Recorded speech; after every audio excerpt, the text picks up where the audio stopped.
7 macam perkara yang merusak akidah dan keimanan, merusak amal perbuatan yang sudah kita kerjakan, merusak sendi-sendi kehidupan sosial, pendek kata merusak segala hal di dalam kehidupan kita.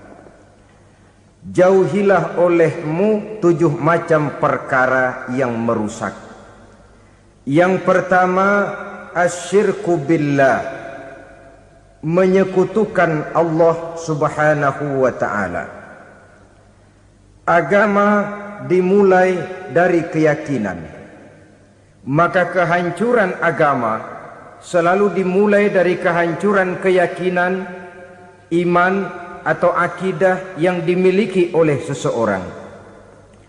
Dan untuk menghancurkan nilai-nilai iman yang kita miliki ini, orang rasanya tidak akan menghantam kita dengan peluru kendali. Orang tidak akan mengirimkan nuklir ke sini. Orang tidak juga akan mengirimkan satuan militernya ke sini. Untuk menghancurkan nilai-nilai iman, dibanjiri kita dengan paham-paham yang merusak dan mendangkalkan akidah. Baik ia bernama materialisme, baik ia bernama sekularisme, baik ia bernama banjirnya maksiat dan munkarat, baik ia bernama banjirnya peradaban dan kebudayaan yang menghancurkan moral daripada anak-anak kita, sedikit demi sedikit melenturkan dan melunturkan nilai-nilai keimanan kita, untuk kemudian pada waktunya nilai iman itu akan bertukar dan berganti menjadi nilai syirik kepada Allah subhanahu wa ta'ala. Atau pada sisi lain, menjadikan yang selain Allah sebagai tujuan akhir daripada kehidupan kita. Sedangkan kita sama-sama maklum bahwa di dalam pandangan agama Islam, dosa yang tidak berampun, dosa yang terbesar, termasuk dalam kategori bapak moyangnya dosa, tidak lain adalah syirik, yakni menyekutukan Allah subhanahu wa ta'ala. Pola penghancuran iman ini memang berstrategi. Ditawarkan kita kepada paham materialisme, paham kebendaan, di mana otak menempati urutan sebagai ranking pertama, Tuhan jatuh pada urutan kedua. Lalu menyusul kepada paham sekularisme, Allah dipisahkan dari seluruh kegiatan hidup ini, untuk pada gilirannya menjadikan yang selain Allah sebagai tujuan akhir daripada seluruh kegiatan hidup kita. Oleh karenanya, kewajiban menjaga nilai-nilai iman ini merupakan kewajiban yang mulia tetapi berat, tidak hanya untuk kita, tetapi juga bagaimana mewariskannya kepada anak-anak kita, generasi yang akan datang. Orang-orang tua bijaksana yang diceritakan di dalam Al-Quran, kalau sudah berpikir tentang anak-anaknya, pertanyaan yang paling mereka risaukan ialah, ma ta'buduna min ba'di. Anakku, kalau pada satu saat aku, ayahmu sudah tidak ada lagi di dunia ini, meninggalkan kamu semua, ma ta'buduna min ba'di, apa yang akan kamu sembah nak? Jikalau sekarang ayahmu masih mau ke masjid, masih mau melakukan rukuk dan sujud, masih beribadah menyembah Allah subhanahu wa ta'ala, kalau orang tuamu sudah tidak ada, ma ta'buduna min ba'di, masihkah engkau mau datang ke masjid? Masihkah engkau mau rukuk dan sujud? Masihkah engkau mau menyembah Allah subhanahu wa ta'ala? Pertanyaan ini yang dipikirkan oleh Nabi Yakub kepada putra-putranya. Pertanyaan ini yang diteruskan oleh Nabi Ibrahim kepada anak-anaknya. Pertanyaan ini yang diwariskan oleh generasi ulama salafus saleh kepada para generasi berikutnya. Bagaimana kita generasi sekarang? Kita orang-orang tua sekarang bukan berfikir ma ta'buduna min ba'di, malah yang kita fikirkan ma ta'kuluna min ba'di. Kalau bapak tidak ada nanti kamu makan apa nak? Perkara kamu nyembah apa? Urusan nomor 18. Yang penting kamu nanti hidup bisa makan, nak. Maka kita sibuk mewariskan harta kepada anak-anak kita. Kita sibuk mewariskan kebun dan tanah kepada anak-anak kita. Kita sibuk mewariskan pabrik kepada anak-anak kita, sementara kita lupa mewariskan intan yang paling mahal, mewariskan mutiara yang paling berharga, yaitu nilai iman kepada Allah Subhanahu wa ta'ala. Alangkah baiknya apabila warisan harta, warisan tanah dan kebun, warisan rumah dan pabrik didasari lebih dahulu dengan mewariskan nilai iman kepada Allah Subhanahu wa ta'ala. Sebagai orang-orang tua, kita boleh bersedih kalau anak kita tidak mengerti komputer. Kita boleh bersedih kalau anak kita tidak mengerti matematika. Kita boleh bersedih kalau anak kita tidak mengerti bahasa Inggris. Tapi sewajarnya lebih bersedihlah kita orang tua jikalau mempunyai anak yang tidak kenal Allah sebagai Tuhannya, yang kemudian tidak mau rukuk dan sujud kepada Allah Tuhannya. Itulah kemalangan yang paling malang bila kita meninggalkan generasi yang tidak bertauhid kepada Allah Subhanahu wa ta'ala. Betapapun anak kita tidak ngerti komputer, saudara, paling-paling kerugiannya cuma kerugian dunia. Masuk dia ke alam barzakh, munkar nakir tidak akan sempat tanya kau belajar komputer apa tidak. Kumpul dia di padang mahsyar, malaikat juga tidak akan tanya matematikamu nilainya berapa. Yang ditanya kau kenal Allah, kau rukuk dan sujud kepadanya, kau pernah datang ke masjid. Oleh karena itu sekali lagi, menjaga nilai iman tidak hanya untuk kita, tetapi juga mewariskannya kepada anak-anak kita, generasi yang akan datang. Sungguh kemalangan yang paling besar apabila kita meninggalkan anak-anak kita. Mereka kita tinggalkan lemah ekonominya, itu tidak baik. Mereka kita tinggalkan lemah otaknya, itu pun akan membuat mereka tertinggal oleh yang lain. Tapi yang paling celaka, jikalau kita tinggalkan mereka dalam kondisi lemah imannya, rapuh akidahnya, tidak baik dan tidak betul keyakinan hidupnya. Oleh karena itu Nabi berpesan, jauhilah 7 perkara yang merusak. Yang pertama, syirik kepada Allah Subhanahu wa ta'ala. Menyekutukan Allah baik dalam ucapan, dalam keyakinan, ataupun dalam perbuatan. Ini perkara pertama yang termasuk 7 perusak besar di dalam kehidupan. Kalau sudah jatuh kita ke lembah syirik, bagaimanapun banyak kebaikan yang kita kerjakan, berjiwa sosial, bertangan pemurah, gemar menolong orang lain, kalau memang dasarnya syirik, maka seluruh kebaikan kita akan hancur, tidak akan ada nilainya dalam pandangan Allah Subhanahu wa ta'ala.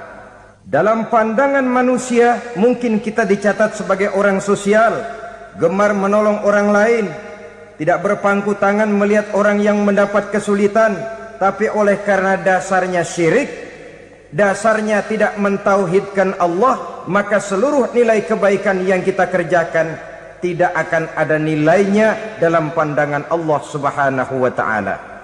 Maka jagalah iman kita, jangan sampai dihinggapi penyakit syirik yang bagaimana kecilnya sekalipun. Sekali lagi, baik syirik dalam bentuk ucapan, syirik dalam bentuk keyakinan, sampai kepada syirik dalam bentuk perbuatan, kita berhindar kepada sifat-sifat yang sedemikian itu. Karena apa? Dalam satu ayat Quran Allah Subhanahu wa ta'ala menjelaskan, innallaha la yaghfiru ayyushraka bih wa yaghfiru ma duna dzalika liman yasha. Allah tidak akan memberi ampun kepada orang-orang yang menyekutukannya, tapi Allah masih mau memberikan ampun kepada dosa-dosa yang selain itu bagi orang-orang yang dikehendakinya. Dosa selain syirik, apabila kita bertaubat, Allah masih mau mengampuni. Tapi kalau sudah jatuh ke tempat syirik, itu sudah dosa yang tidak berampun. Taubatnya tidak lain melepas syirik, kembali kepada tauhid, berkeyakinan bahwa hanya ada Allah Subhanahu wa ta'ala, Tuhan satu-satunya, yang lam yalid walam yulad walam yakul lahu kufuwan ahad. Tidak beranak, tidak pula diperanakkan, dan tidak satu pun yang dapat menyerupai Tuhan Allah Subhanahu wa ta'ala. Saudara-saudara kaum muslimin rahimakumullah, bahwa kita di zaman sekarang memang tidak menyembah berhala, ya. Bahwa kita tidak berterang-terangan mengatakan Tuhan lebih dari satu, memang. Bahwa kita tidak berkeyakinan Tuhan itu punya anak atau diperanakkan, tentu. Tapi dalam perbuatan dan i'tiqad kita kadang-kadang jatuh tanpa kita sadari ke tempat yang bernama syirik ini. Oleh karenanya, di zaman di mana teknologi makin canggih, di mana kemajuan pembangunan makin menjangkau berbagai aspek kehidupan, diperlukan keseimbangan antara kemajuan fisik material dengan kemajuan mental spiritual. Apabila tidak ada keseimbangan, yang terwujud tentulah kepincangan, yang diawali dengan pincangnya cara kita berpikir, sehingga pada akhirnya akan mengarah kepada pincangnya cara kita berbuat dan bertindak di dalam kehidupan kita. Oleh karena itu Nabi berpesan, jauhilah sifat syirik, karena syirik merupakan dosa yang teramat besar. Ini sifat merusak yang pertama. Yang kedua, kata Nabi, wasihra, jauhilah sihir. Sihir ini juga termasuk perkara yang merusak kehidupan. Kita semua sama-sama maklum bahwa sihir sebenarnya bukan persoalan baru. Sejak sebelum datang Islam, sihir itu sudah ada. Di zaman Yunani kuno sihir ada, di zaman Mesir kuno, di zaman Cina kuno, dan yang lain-lain yang serba kuno, sihir itu sudah ada. Bahkan para nabi pun, para rasul yang diutus oleh Allah Subhanahu wa ta'ala, senantiasa berhadapan dengan ahli-ahli sihir untuk menguji kebenaran dari misi yang mereka bawa. Sihir adalah perbuatan di luar kebiasaan yang bisa dikerjakan oleh ahlinya dengan bantuan jin atau setan. Hukum mempelajari sihir adalah haram, mengamalkannya lebih haram lagi. Sebab itu saudara-saudara, sihir merupakan perbuatan merusak yang harus kita jauhi. Ciri-ciri daripada perbuatan sihir, pertama, ia mengandung tipuan, bayangan khayal. Di zaman Nabi Musa misalnya, orang melihat tambang-tambang itu seperti ular. Nabi Musa melayangkan tongkatnya menjadi ular-ular besar yang memakan ular-ular kecil ciptaan tukang-tukang sihir Fir'aun tadi. Lalu sihir bisa terjadi dengan bantuan jin kafir atau setan. Kemudian ciri yang ketiga, sifatnya halus dan tersembunyi. Taruh kata ada seorang ahli sihir yang mempergunakan ayat-ayat Quran sebagai jompa-jampe, sebagai baca-bacaan, itu cuma sekedar kedok. Tujuannya tidak lain menjadikan agama sebagai ketok untuk membenarkan cara yang dimurkai oleh Allah Subhanahu wa ta'ala. Satu hadis yang diriwayatkan oleh Imam Bazar dan Tabrani, Nabi berpesan, laisa minna man tatayyara lahu au takahhana au tukuhhina lahu au sahira lahu. Tidak termasuk ke dalam golonganku, kata Nabi. Tidak termasuk umatku. Siapa mereka? Man tatayyara lahu, orang yang bertatoyur. Apa tatoyur itu? Dari kalimat toyaro, artinya terbang. Toir biasa diartikan dengan burung. Tatoyaro percaya kepada suara-suara burung. Man tatoyaro lahu, mempercayai, meyakini dengan benar-benar kepada suara beburungan. Kan suka ada itu, nah bunyi burung tuh, maling liwat. Maling liwat. Burung bunyi, maling liwat. Itu termasuk tatoyaro lahu, percaya kepada suara burung. Kan aneh kalau suara orang nggak dipercaya, suara burung malah dipercaya. Ada ustadz ceramah, kiai ngaji, nggak mau didengerin, burung dengerin bener. Nah, suaranya dari sebelah mana? Belah kulon. Nah, itu tandanya ano. Habis dihitung-hitung. Itu termasuk tatoyaro lahu. Au takahana, atau bertenung, au tukuhina, atau minta ditenungkan, au sahirolahu, atau melakukan perbuatan sihir, atau minta disihirkan. Laisa minna, tidak termasuk ke dalam golonganku, kata Nabi. Sehingga dengan demikian saudara-saudara, menghadapi sihir dengan sihir sekalipun termasuk perbuatan yang tidak diajarkan oleh agama. Kita kan mempelajari sihir untuk jaga diri, tidak apa-apa. Yang dilarang mengamalkannya, dilarang juga mempelajarinya. Sebab orang kalau sudah mengetahui, biasanya lalu terangsang untuk mencoba. Kalau percobaannya berhasil, biasanya terangsang untuk coba lagi dan coba lagi. Pada akhirnya ketagihan, lalu beralih menjadi profesi, apalagi itu nanti bisa mendatangkan hasil uang. Saudara-saudara kaum muslimin rahimakumullah, kita manusia makhluk nyata. Kita hidup di alam nyata, terikat oleh sunnatullah, causality. Oleh karenanya, bagi kita keyakinan yang penuh, keikhlasan di dalam bertuhankan Allah, penyerahan diri sepenuhnya hanya kepadanya, itu sudah merupakan obat penangkal yang sangat ampuh agar kita tidak terkena penyakit-penyakit yang dibuat oleh setan dan para pembantunya. Sehingga beberapa ayat Quran mengajarkan, misalnya a'udzu bikalimatillahi tammati min syarri ma khalaq, atau bismillazi la yadurru ma'asmihi syai'un fil ardi wala fis sama, dengan menyebut nama Allah yang tidak bisa mendatangkan bahaya sedikit pun, dari baik yang datang dari langit maupun yang datang dari bumi. Jiwa yang kosong dari keyakinan yang penuh kepada Allah, jiwa yang penuh was-was dan ragu-ragu, itu yang mudah terserang oleh penyakit-penyakit yang dikerjakan oleh para tukang-tukang sihir, yaitu oleh setan dan seluruh para pembantunya. Kemudian hadis kedua yang diriwayatkan oleh Imam Ibnu Hibban, Nabi bersabda, la yadkhulul jannata mudminu khamrin wala mu'minu bisihrin wala qati'u rahmin. Tidak masuk surga.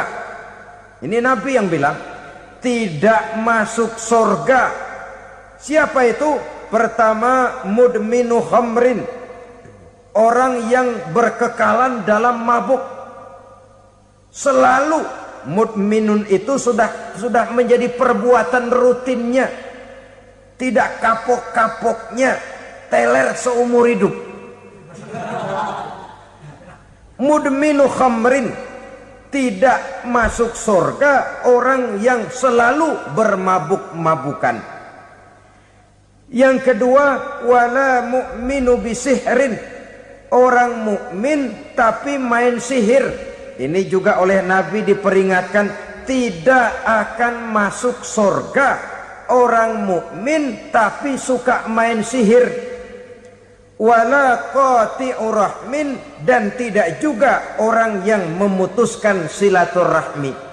Tiga macam manusia yang diperingatkan Nabi tidak akan masuk surga: orang yang selalu mabuk, orang mukmin yang main sihir, dan orang yang memutuskan silaturahmi. Saudara-saudara kaum muslimin rahimakumullah. Lalu orang berkata, kenapa dilarang kita bersihir?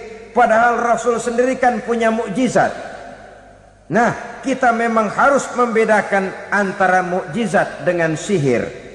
Dalam kehidupan agama kita kenal ada yang namanya mukjizat, Ada yang namanya karomah atau keramat biasa diucapkan. Ada yang namanya maunah. Ada yang namanya irhas. Ada juga yang namanya sihir. Kesemuanya ini berbeda, saudara-saudara. Yang dinamakan mukjizat itu khusus untuk para rasul saja. Satu kejadian luar biasa yang terjadi dilakukan oleh Rasul atas izin dari Allah Subhanahu wa ta'ala. Perbedaannya dengan sihir jelas. Sihir dari setan, mukjizat dari Allah. Sihir bisa dipelajari, mukjizat tidak.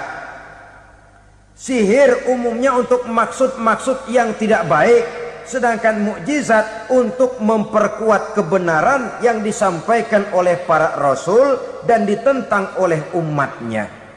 Bahkan kafir Quraisy dahulu menganggap orang-orang ahli sihir itu berada dalam satu posisi yang hina, sehingga mereka mengatakan dan menuduh Nabi Muhammad sebagai tukang sihir. Tuduhan sebagai tukang sihir adalah tuduhan yang sangat aib dan hina. Di tengah masyarakat kufar jahiliyah, kedudukan tukang sihir dipandang sebagai kedudukan yang hina, sehingga mereka mengejek Nabi dengan sebutan tukang sihir. Jadi mukjizat hanya untuk Rasul saja. Kemudian karomah. Karomah ini asal kata dari karoma, kehormatan, kemuliaan yang diberikan Allah kepada hamba-hambanya yang rajin mendekatkan diri kepadanya. Oleh karena ketekunannya melaksanakan ibadah, Allah memberikan keistimewaan kepada orang itu, yang dengan keistimewaannya dia bisa mengerjakan yang tidak bisa dikerjakan oleh orang lain. Karomah hanya bisa dicapai dengan prestasi ibadah. Kalau sihir, mau ibadah apa enggak, asal dia belajar, bersatu dan berteman dengan setan, memenuhi persyaratan-persyaratan setan, biasanya lalu bisa. Sedangkan karomah tidak mungkin terwujud tanpa orang mendekatkan diri sedekat-dekatnya kepada Allah Subhanahu wa ta'ala. Maka kita lihat biasanya orang-orang yang punya ilmu sihir, mukanya rata-rata nggak enak dilihat. Kumuh, jauh dari air wudhu, jauh dari sujud kepada Allah, malah berteman dengan setan, menjadi pelayan-pelayannya setan. Saudara-saudara, adapun maunah, keistimewaan yang diberikan Allah kepada hamba-hambanya yang belum sampai kepada tingkat wali, tapi orang itu lebih banyak kebaikannya daripada kesalahannya. Umpamanya, saudara jalan bertiga di pinggir jalan, saudara ada pada posisi di tengah, lalu bertiga ini ketabrak mobil. Menurut perhitungan saudara mati lebih dahulu, tapi terjadi hal yang aneh, dua teman saudara mati, saudara malah cuma luka dan lecet sedikit saja. Apa itu? Kalau kita lebih banyak kebaikannya daripada kesalahannya, itu yang dinamakan maunah, pertolongan yang diberikan Allah kepada hamba-hambanya yang lebih banyak kebaikannya daripada kesalahannya. Sedangkan yang dinamakan irhas, kejadian luar biasa pada diri seseorang pada waktu dia masih kecil, yang menunjukkan tanda-tanda keistimewaannya. Itu umumnya pada para nabi pada usia kecilnya sudah ada irhas, tanda-tanda istimewa. Jelas baik mukjizat, karomah, maunah maupun irhas berbeda dengan sihir. Sihir ini jelas saja merupakan bantuan dan persekutuan antara manusia dengan setan. Padahal setan, kata Allah dalam Al-Quran, innahu lakum aduwwum mubin, sesungguhnya setan bagi kamu adalah musuh yang sangat jelas. Saudara-saudara kaum muslimin rahimakumullah, di zaman sekarang dalam menghadapi beban kehidupan yang makin pelik, menghadapi stres yang tidak kunjung selesai, menghadapi persoalan-persoalan yang teramat berat, orang sering mencari jalan keluar kepada hal-hal yang menurut pendapatnya bisa meringankan beban moralnya itu. Pergilah dia mencari sesuatu yang dapat meringankan bebannya. Dan tidak jarang yang jatuh ke pangkuan tukang-tukang tenung, ke pangkuan tukang-tukang sihir, yang mereka itu oleh Quran dijelaskan kadzabal munajjimun walau sodaku. Tukang-tukang tenung, tukang-tukang sihir, mereka itu bohong walaupun benar. Maksudnya bohong walaupun benar artinya kalau yang mereka kerjakan benar, itu sih kebenaran. Benar dengan kebenaran itu lain. Kebenaran, kebetulan bisa, tapi tidak untuk selalu. Apalagi kalau itu sudah membahayakan kehidupan orang lain. Jadi oleh karena itu Nabi berpesan, jauhilah daripada sihir. Kalau sudah jauhilah dari sihir artinya ya jauhilah daripada mempelajarinya, jauhilah daripada bergaul dengan orang-orang yang ahli di bidang itu, karena dari pergaulan segalanya bisa menular. Baiklah saudara, ini yang kedua. Yang ketiga pesan Nabi, wa qatlan nafsil lati harramallahu illa bil haqq. Membunuh orang lain dengan cara yang tidak benar.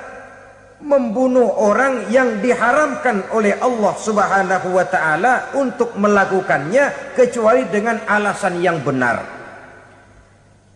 Kita tahu Islam adalah agama damai. Sesuai dengan namanya, ia tidak dikembangkan dengan pedang dan kekerasan. Ia dikembangkan dengan keteladanan dan tuntunan moral. Oleh karena Islam bukan agama kekerasan, Islam pun tidak mementingkan dan mengajarkan kekerasan kecuali dengan alasan yang benar dan bisa dipertanggungjawabkan. Membunuh dengan sengaja, menghilangkan nyawa orang lain tanpa alasan yang bisa dibenarkan adalah merupakan dosa besar dan satu di antara 7 perkara yang bisa mendatangkan kerusakan dalam kehidupan dan yang hendaknya harus kita jauhi. Saudara-saudara kaum muslimin rahimakumullah, beberapa waktu yang lalu di sebuah kota kecil yang indah bernama New Auckland. Saudara tahu New Auckland? Itu dari Gunung Kidul masih ngidul lagi. Pernah diadakan satu seminar yang membicarakan bagaimana menyelamatkan masyarakat manusia dari bahaya Perang Dunia Ketiga. Diperkirakan kalau terjadi Perang Dunia Ketiga, manusia tidak akan tersisa. Sebab apa? Pada waktu itu cadangan nuklir yang dimiliki oleh bersama Amerika dan Rusia konon sudah sanggup memusnahkan 6 miliar manusia pada saat jumlah manusia baru 5 miliar. Jadi kelebihan nuklir dunia ini. Kalau terjadi Perang Dunia Ketiga, sulit manusia untuk tersisa.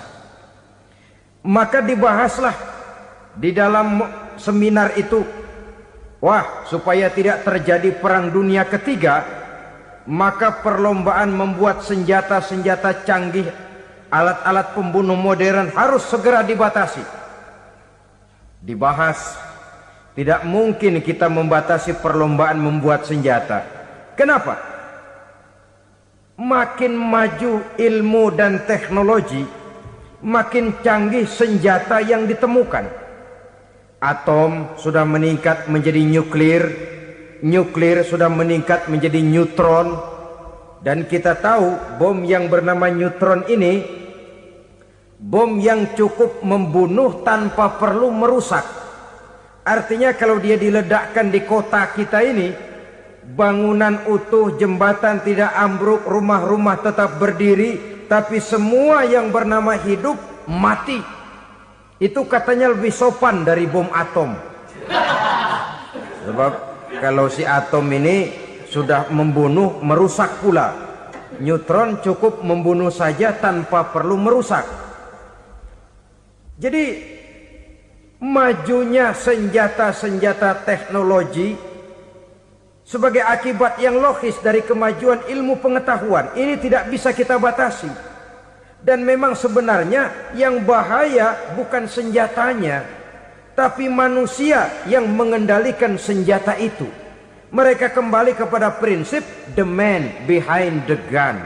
Bukan senjatanya yang bahaya, tapi manusia yang mengendalikan senjata itu yang bahaya. Walaupun senjatanya modern, katakanlah model M16 umpamanya, kalau yang mengendalikannya orang beriman, insya Allah aman. Tapi biar megang cuma senapan angin, kalau yang megang orang brutal, ngeri kita deket-deket. Apalagi kalau memang bukan ahlinya menggunakan senjata, bisa ngeker kaki kena jidat.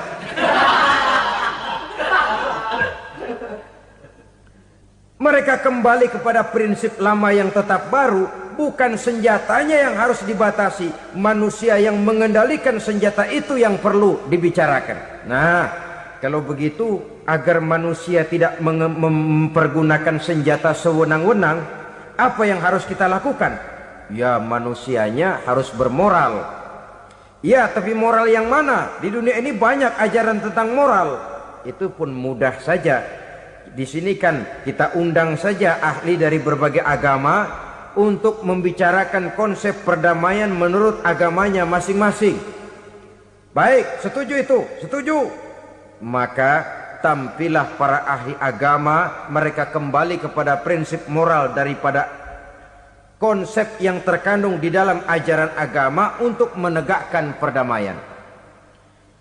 Mula-mula naiklah ahli dari agama Hindu, dibacakan konsep perdamaian menurut ajaran agama Hindu, bahwa untuk damai manusia harus meninggalkan nafsu keduniaannya, menempuh samsara dan sebagainya untuk mencapai nirwana, menjauhi kemegahan dan kemewahan dunia. Ini lalu dibahas, rasanya juga tidak mungkin ini. Kemudian dari agama Nasrani, bahwa untuk damai manusia harus menciptakan sifat kasih sayang. Kalau ditampar pipi kiri, berikan pipi yang kanan. Kalau diberikan selendang, berikan baju. Nanti orang kasihan, lalu dia tidak akan nampar lagi. Ketika ini dibahas, ternyata rasanya pun tidak mungkin bisa diterima. Karena apa? Di zaman sekarang orang ditampar pipi kiri, dikasih pipi kanan. Bukan kasihan, gemes. Damai belum tentu, bonyok udah jelas. Lalu ketika dibacakan konsep perdamaian menurut Quran, di mana disampaikan ayat wa jazaa'u sayyi'atin sayyi'atun misluha faman afa wa aslaha fa ajruhu 'ala Allah. Balasan terhadap satu kejahatan adalah kejahatan yang seimbang, tetapi barang siapa yang memberi maaf dan mencari jalan damai, itulah yang terbaik dan akan mendapat pahala dari Allah Subhanahu wa ta'ala. Kamu tidak salah ditampar pipi kirimu, tampar lagi pipi kirinya sekeras dia menampar pipi kirimu. Nanti orang tidak mau menampar kita karena dia tahu kalau dia tampar kita, dia akan menderita tamparan sekeras dia menampar kita. Akan terjadilah prinsip saling hormat menghormati, tidak saling ganggu, tidak saling usil, tidak saling jahil. Atas dasar ini perdamaian bisa ditegakkan. Mereka bisa menerima konsep ini, tapi kemudian seminar ditutup tanpa satu keputusan resmi. Kenapa? Terus terang mereka kagum dengan konsep Islam, tapi sentimen lama terhadap nilai-nilai Islam telah menutup mata mereka untuk menerima kebenaran dari ajaran Al-Quranul Karim. Saudara-saudara kaum muslimin rahimakumullah, kembali kita kepada persoalan pokok. Roh adalah dari Allah. Dia akan kembali kepada Allah, milik mutlak dari Allah. Tidak pantas kita merampasnya dari orang lain.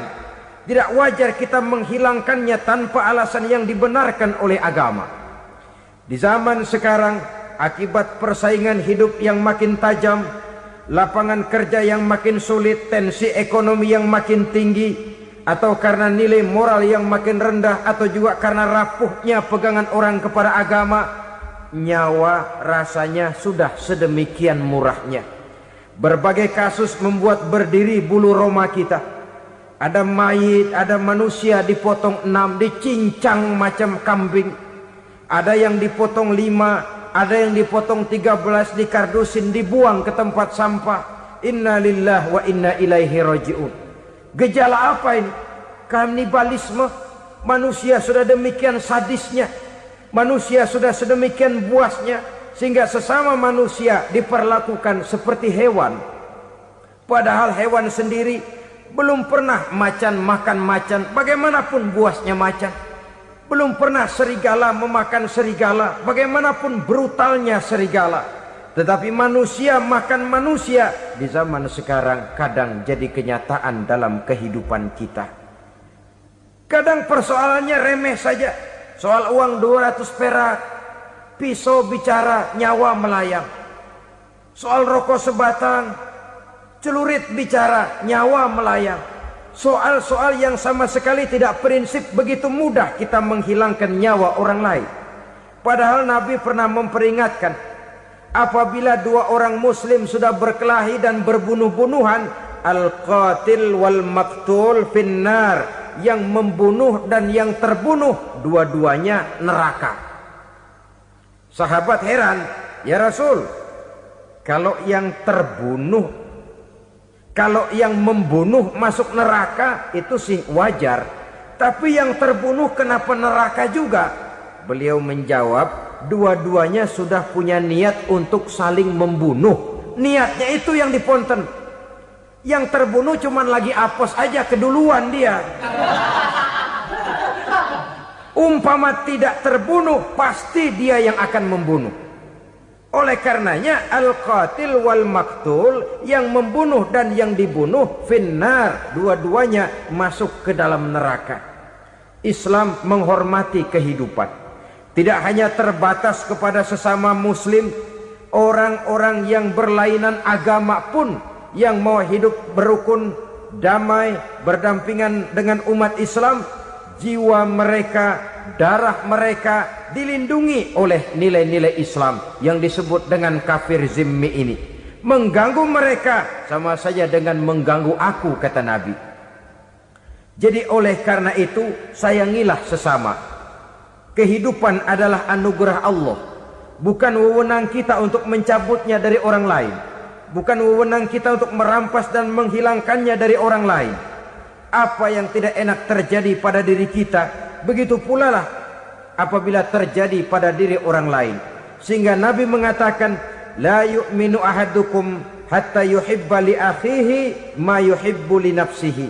Belum dikatakan beriman seseorang kamu apabila dia belum mencintai saudaranya seperti ia mencintai dirinya sendiri. Apa yang enak dirasakan oleh orang lain, enak juga dirasakan oleh dia. Mengukur orang lain dengan diri sendiri. Kalau orang lain tanpa salah saya fitnah, kalau saya tanpa salah difitnah orang, enak apa enggak? Enggak, orang lain juga begitu. Kalau orang lain tanpa salah saya tempeleng kepalanya, enak apa tidak? Tidak. Orang lain juga begitu. Yang tidak enak terjadi pada diri kita, tentu tidak enak juga kalau terjadi pada orang lain. Mengukur orang lain dengan diri sendiri, sehingga tidak timbul sifat egois, tidak menari di atas bangkai orang lain, tidak mendirikan kebahagiaan di atas untayan air mata orang lain. Sehingga dengan demikian saudara-saudara, dia bisa menghormati kehidupan, menghormati orang lain sebagaimana dia ingin dihormati. Inilah perbuatan ketiga yang merusak, membunuh orang lain dengan yang diharamkan Allah tanpa alasan yang benar. Yang ketiga. Kemudian yang keempat, perbuatan merusak wa aklar riba, makan riba. Hidup adalah tolong menolong. Bahasa kerennya take and give katanya. Saling memberi dan saling menerima. Nabi mengajarkan man kuraba kurbatan min kurabid dunya karaballahu lahu kurbatan min kurabi yaumal qiyamah. Wallahu fi aunil abdi madamal abdu fi auni akhihi. Siapa yang meringankan beban dari beban-beban yang derita seseorang di dalam kehidupan dunia, Allah akan meringankan bebannya daripada beban-beban yang harus dipikulnya di hari kiamat nanti. Wallahu fi aunil abdi madamal abdu fi auni akhihi. Allah senantiasa akan menolong seorang hamba selama hamba itu masih mau menolong saudaranya. Allah selalu akan menolong seorang hamba selama hamba itu masih mau menolong saudaranya. Apabila kita sudah berpangku tangan terhadap kesulitan orang lain, biasanya pun pada saat kita mendapat kesulitan, kita akan sulit juga memperoleh pertolongan. Nah, riba alias renten, kedoknya adalah menolong orang, tapi sama juga bulu buntutnya dilepas, palanya dicekek. Menolong orang pada akhirnya menjadi beban bagi seseorang, dan memang mencari orang-orang yang berada dalam posisi kesulitan. Biasanya di daerah-daerah di mana musim paceklik, jadi lapangan kerja sulit, sedangkan urusan perut tidak bisa ditunda. Akhirnya orang terjebak ke dalam rentenir, ke dalam riba, ke dalam renten. Bunga berbunga, sehingga satu saat jumlah bunganya bisa lebih besar dari jumlah pinjaman pokoknya. Kemudian kalau juga ternyata tidak bisa dibayar, rumah jadi taruhan. Memang rumah satu-satunya, begitu rumah ditarik mulain camping. Bukankah pada akhirnya akan mewariskan kesengsaraan? Oleh karena itu, kepada kita berusahalah jangan berhubungan dengan rentenir, jangan makan renten dan riba. Kepada mereka yang melaksanakan riba, walaupun mendatangkan keuntungan materi, tapi percayalah, harta yang didapat dengan jalan riba tidak akan membawa keberkahan. Manakala tidak membawa keberkahan, dia tidak akan mendatangkan ketenangan di dalam kehidupan kita. Oleh karenanya, memakan harta riba termasuk perbuatan yang merusak sendi-sendi kehidupan sosial, merusak kehidupan orang lain, merusak kehidupan masyarakat, tetangga, pergaulan, dan sebagainya. Yang kelima, wa akla malil yatim, memakan harta anak yatim dengan cara yang zalim. Nih, memang lezat. Anak yatim itu nggak tahu urusan apa-apa. Kita diamanahkan untuk mengurusinya. Kadang-kadang dibentuklah panitia penyantunan yatim piatu. Yatimnya mah tetap kelaparan, panitianya yang pada gendut.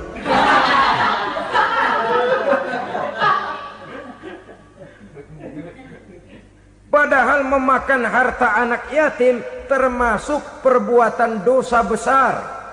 Dan menjantuni yatim merupakan perbuatan mulia. Nabi mengatakan, ana wa kafilul yatim kahataini yaumal qiyamah. Aku dan orang-orang yang menyantuni anak yatim seperti dua jari ini pada hari kiamat nanti. Dekat sekali. Jikalau ingin di hari akhir nanti dekat dengan Rasul, bersahabatlah dengan anak-anak yatim. Jadilah pengurus anak-anak yatim. Bangunlah panti-panti asuhan yatim. Pada saat bapak ibunya meninggal, kitalah yang menjadi orang tuanya. Bahkan sedemikian besar perhatian Islam terhadap anak-anak yatim ini, sehingga Quran memberikan peringatan, ara'aital ladzi yukadzibu biddin fadzalikal ladzi yad'ul yatim wa la yahuddu ala ta'amil miskin. Tahukah kamu siapa orang yang mendustakan agama? Beragama tapi dianggap dusta, solatnya dusta, puasanya dusta, karena agamanya sudah berdusta. Siapa mereka? Fazalikal ladzi yad'ul yatim, orang yang menyanyiakan anak yatim. wala yahuddu ala ta'amil miskin, dan tidak pernah memberi makan kepada orang-orang yang menderita kemiskinan. Menyia-nyiakan, meninggalkan anak yatim termasuk perbuatan yang divonis kita sebagai orang yang mendustakan agama. Saudara-saudara kaum muslimin rahimakumullah, maka sangat dicela mengeksploitir anak-anak yatim, menjadikan mereka sebagai kedok untuk mencari kekayaan pribadi. Tetapi jikalau ikhlas, ganjarannya sangat besar, nilai pahalanya sangat besar. Menyantuni yatim tidak hanya setahun sekali. Kalau Muharram pakai istilah lebaran yatim, dibentuklah panitia, diberilah beras, uang 4-5 ribu rupiah, alhamdulillah. Tapi jangan lupa, si yatim tidak hidup cuma satu hari. Dia tidak hidup cuma di bulan Muharram saja, dia hidup 12 bulan dalam setahun.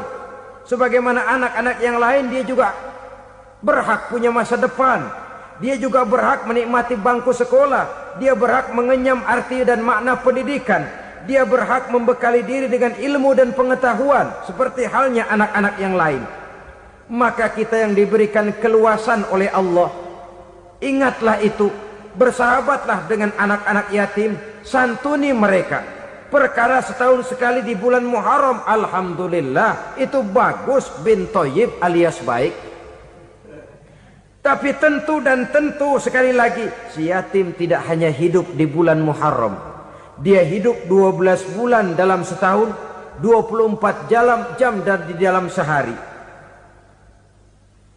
Oleh karenanya, menyia-nyiakan mereka pada saat posisi kita memang mampu akan memojokkan kita dalam satu posisi di mana kita dianggap sebagai orang yang mendustakan agama. Memakan harta anak yatim dengan cara yang zolim. Bapaknya udah meninggal, kebunnya lebar, anaknya dikelecehin. Nah, dah kamu gak usah pusing, nanti saya yang ngurus. Akhirnya bukan ngurus, nguras. Si yatim mungkin tidak tahu bahwa dia disia-siakan, haknya diambil, miliknya dizolimi. Tapi Allah yang akan membalasnya dengan seadil-adilnya. Maka makan harta anak yatim biasanya balasannya tokcer bin paten. Nggak banyak selang tempo itu, nggak percaya cobain dah. Nyobain aja kan nggak bayar, umpama.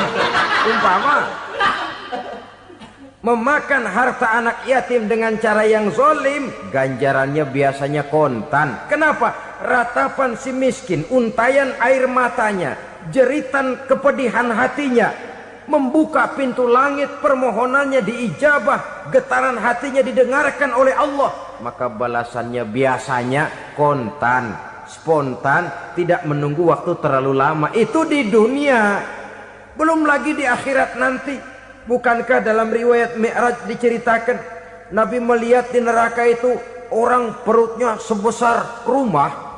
La haula wala quwata. Itu perut kayak rumah, bagaimana jalannya tuh orang. Dan memang gak jalan, diseret-seret oleh malaikat di neraka itu. Hancur perutnya, amburadul itu perut. Berantakan isinya, dibulatkan lagi, diseret lagi, hancur lagi, dibulatkan lagi. Sampai Nabi tanya, orang itu begitu berat siksanya kenapa ya Jibril? Itu Muhammad, waktu di dunia dulu rakus banget makan harta anak yatim. Begitu vonisnya, begitu menyedihkan nasibnya di akhirat. Tapi di dunia pun ketidakberkahan itu sudah membayangi kehidupannya. Oleh karena itu, kepada saudara-saudara yang mendapat titipan anak yatim, berbahagialah, karena semulia-mulia rumah adalah rumah yang di dalamnya ada anak yatim yang disantuni. Sehina-hina rumah adalah rumah di mana di dalamnya ada anak yatim yang disia-siakan. Begitu kata Nabi kita. Rumah yang paling mulia dalam pandangan Allah, rumah yang di dalamnya ada anak yatim yang disantuni. Rumah yang paling hina dalam pandangan Allah, rumah yang di dalamnya ada anak yatim yang nasibnya disia-siakan. Berbahagialah saudara apabila menjadi penyantun anak-anak yatim, pelindung mereka, sehingga mereka mempunyai masa depan sebagaimana anak-anak lainnya. Rasulullah sendiri sedemikian peka terhadap keadaan anak-anak yatim karena beliau sendiri memang mengalami umur 6 bulan dalam kandungan ibu, beliau sudah ditinggalkan oleh ayahnya. Pada saat berusia 6 tahun ibu sudah meninggal. Yatim piatu dalam usia di mana beliau sedang perlu belas kasih seorang ibu dan pengertian seorang bapa. Kepekaan itu lalu timbul, bahkan kemudian sampai kepada beliau berkata, aku dan orang yang menyantuni anak yatim seperti jari tengah dan jari telunjuk di hari akhirat nanti. Sedemikian dekatnya. Baiklah ya, jadi yang kelima, memakan harta anak yatim. Jauhi karena ini perbuatan yang merusak. Yang keenam, watawalli yaumaz zahfi, melarikan diri pada hari pertempuran. Apa ini? Khianat. Tidak konsekuen dengan konsep perjuangan. Pada mulanya keras benar teriak, berantas korupsi, ganyang korupsi. Cuma karena belum dapat giliran. Begitu dia naik dapat kesempatan, korupsinya lebih edan dari yang diteriakinya. Ini termasuk tawalli yaumaz zahfi, berpaling pada hari peperangan. Di saat menghadapi musuh, kalau belum kelihatan musuh, teriaknya nyaring bener. Jangan takut demi kebenaran sampai titik darah yang paling penghabisan. Musuh belum kelihatan. Begitu musuh sudah kelihatan, paling dulu lari ke belakang. Kalau diajak berjuang ada saja alasannya. Sehingga Quran memberikan peringatan kepada kita semua. Mengapa kamu ini berat? Kalau sudah diajak berjuang di jalan Allah, kakimu seperti terhunjam berakar di perut bumi. Berat untuk melangkah berjuang. Lari dari pertempuran tidak konsekuen dengan konsepsi perjuangan. Mau enaknya saja.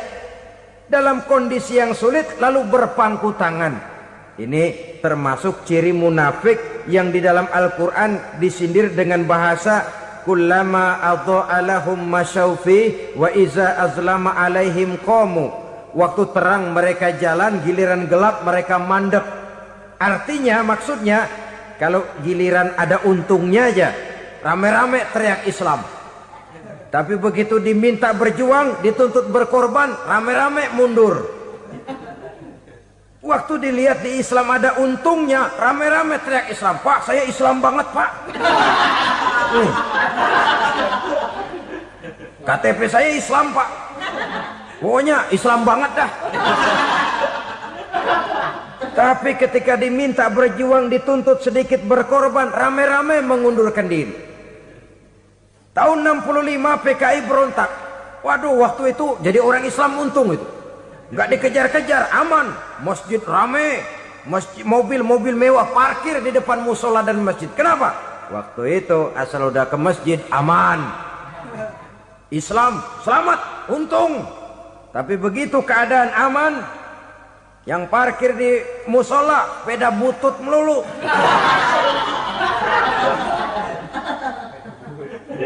Waktu terang mereka jalan, waktu gelap mereka berhenti. Dikala di Islam ada untungnya, baru wah Islam bagus, Islam hebat. Tapi waktu dilihat ada kerugian, jangan bawa-bawa Islam dah. Jangan bicara soal Islam, ini kan bukan soal agama. Bukan soal agama. La haula wala quwata illa billah.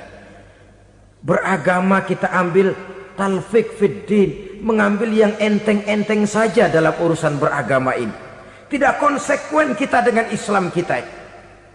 Seolah kita mau memilih mana yang terasa cocok sama selera kita, kita teriak Islam. Beratan aja dikit, rame-rame berpaling. Itu termasuk tawalli yaumaz zahfi. Para pengkhianat, mental-mental hipokrit. yang tidak mau konsekuen menghadapi segala bahaya, itu termasuk perbuatan yang merusak. Kenapa? Kalau cuma dia saja yang lari, mungkin tidak jadi soal. Tapi larinya ini akan mempengaruhi orang lain. Nah, pengaruhnya itu yang dicegah. Sebab kalau satu sudah mulai lari, yang lain mulai ngelirik. Ketika yang dilirik kemudian tidak ada reaksi, dia akan ikut lari. Artinya apa? Seorang muslim harus konsekuen dengan konsep perjuangannya, dengan keyakinan keagamaannya, dan tidak memilih yang enak-enak saja di dalam kehidupan beragama. Lari dari pertempuran, bermental khianat, mengkhianati agama, merupakan satu di antara sifat yang merusak. Terakhir saudara, wa qazfal muhsanatil ghafilatil mu'minat, menuduh perempuan baik-baik yang tidak tahu menahu tentang tuduhan yang dituduhkan kepadanya, menuduh perempuan mukmin yang baik-baik yang tidak tahu menahu tentang tuduhan yang dilakukan kepadanya. Fitnah lebih bahaya daripada pembunuhan. Orang yang tidak salah bisa hancur namanya, orang yang berniat baik bisa ambruk perjuangannya oleh karena fitnah. Sehingga dikatakan al-fitnatu asyaddu minal qatli. Fitnah lebih bahaya daripada pembunuhan. Maka memfitnah ini termasuk satu dosa di antara 7 hal merusak yang harus kita jauhi semampu kita, semampu-mampunya. Mengupayakan sebisa-bisanya jangan sampai terjebak ke dalam hal yang demikian.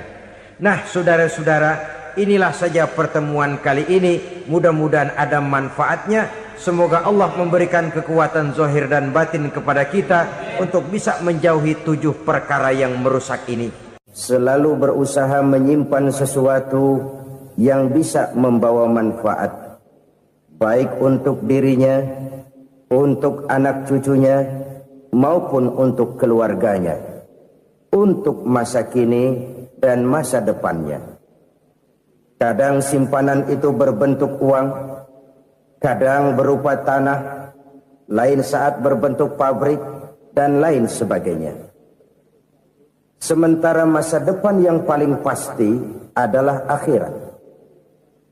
Jika untuk masa depan dunia kita rela memeras keringat, membanting tulang, pergi pagi dan pulang petang, menyimpan uang, menyimpan tanah, menyimpan pabrik, pernahkah kita merenung jika satu saat kiamat datang, kita dibangkitkan dari kubur masing-masing, berdiri di padang mahsyar untuk mempertanggungjawabkan seluruh kegiatan hidup kita di dunia ini, lalu kita akan menuju ke alam akhirat.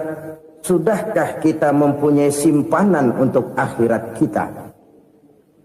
Pada pertemuan kali ini saya ingin menyampaikan sebuah hadis di mana Rasulullah sallallahu alaihi wasallam bersabda, arba'un min kanzil jannah. Simpanan sorga ada 4 macam. Yang pertama, ikhfa'us sadaqah, menyembunyikan sedekah.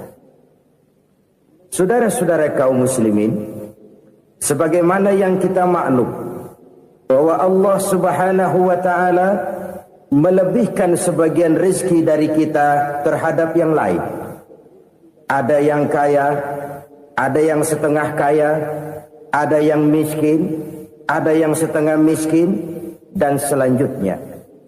Ada yang gajinya kecil tapi penghasilannya gede. Ada yang penghasilannya gede tapi nggak punya gaji. Ada juga yang memang gajinya gede dan penghasilannya gede. Kelebihan rezeki merupakan sunnatullah dan tidak harus membuat kita merasa lebih dari yang lain. Bahkan sebaliknya, kelebihan itu harus membuat kita ringan tangan untuk menolong mereka yang memang memerlukan pertolongan. Kalau saudara diberikan ilmu, maka pertanyaan akhirat cuma satu, ilmumu kau amalkan untuk apa? Kalau saudara diberikan umur yang panjang, pengadilan akhirat juga bertanya satu, umurmu kau habiskan di mana? Tapi kalau saudara diberikan harta, pengadilan akhirat akan bertanya dua. Hartamu kau dapat dari mana? Kau belanjakan kemana? Dari mananya ditanya, dan kemananya juga ditanya. Oleh karena kita akan dimintakan pertanggungan jawab, maka amanah yang bernama harta ini harus kita gunakan dengan sebaik-baiknya. Ada penggunaan yang merupakan kewajiban, itu zakat namanya. Ada penggunaan yang sewaktu-waktu, itu infak namanya. Ada yang lebih sewaktu-waktu lagi, dan itu sedekah namanya. Zakat dia terikat oleh haul dan nisab, oleh putaran batas waktu dan ukuran dari harta itu sendiri.